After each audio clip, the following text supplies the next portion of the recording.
ஹே hello everyone. இன்னைக்கு day 6 of my second year third semester. ஒரு real story, stop chasing people who does not choose you அப்படின்ற ஒரு டாப்பிக்கில் self respect நம்ம லைஃப்க்கு எவ்வளோ தேவை அப்படின்னு ஒரு ஷார்ட் ஸ்டோரி மூலமாக உங்களுக்கு சொல்கிறேன். ஒரு பையன் ஒரு கேங்கில் இருந்தால் அவனுக்கு அந்த கேங் ரொம்ப இம்பார்ட்டன்ட். ஃப்ரெண்ட்ஸ்க்கு ஹெல்ப் வேணும்னா ஃபர்ஸ்ட் அவன் தான் இருப்பான் அந்த கேங்கில். அவங்க சந்தோஷமாக இருந்தாலும் கஷ்டமாக இருந்தாலும் எல்லாத்தையும் அவன் சப்போர்ட் பண்ணி கொண்டு போவான். ஆனால் கொஞ்ச நாள் போக போக அவன் ஒரு விஷயத்தை புரிஞ்சுக்கிட்டான். அவனுக்கு ஹெல்ப் தேவைப்படும் போது அவன் பக்கத்தில் யாருமே இருக்க மாட்டாங்க. அவனோட ஃபீலிங்ஸை சில நேரம் இக்னோர் கூட பண்ணுவாங்க. ஆனால் அவன் மட்டும் எல்லாத்தையும் புரிஞ்சுக்கிட்டு அட்ஜஸ்ட் பண்ணிட்டு இருந்தான். பரவாயில்ல, ஃப்ரெண்ட்ஸ் தானே, ஒரு நாள் புரிஞ்சுப்பாங்கன்னு நினச்சான். ஆனால் ஒரு நாள் அவன் யோசித்தான், அந்த கேங்கில் இருக்குன்னா என்னை லூஸ் பண்ணிட்டு இருக்கேன் அப்படின்ட்டு.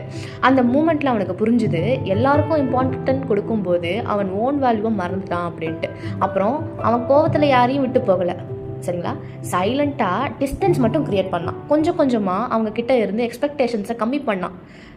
தன்னோட பீஸ், க்ரோத், ஹாப்பினஸ் மேலே நல்லா ஃபோக்கஸ் பண்ண ஆரம்பித்தான். அவன் புரிஞ்சுக்கிட்டான், சில இடத்துல இருந்து வெளியே வர்றது யாரையும் லூஸ் பண்ணுறதுக்காகலாம் இல்லை, நம்மளையே திரும்ப தேடி கண்டுபிடிக்கிறதுக்காக அப்படின்ட்டு. பிகாஸ் உன்னை ரெஸ்பெக்ட் பண்ணாத இடத்துல இருந்து மூவ் ஆகுறது உன்னோட வீக்னஸ் இல்லை, அது தான் உன்னோட ரியல் செல்ஃப் ரெஸ்பெக்ட் அப்படின்ட்டு.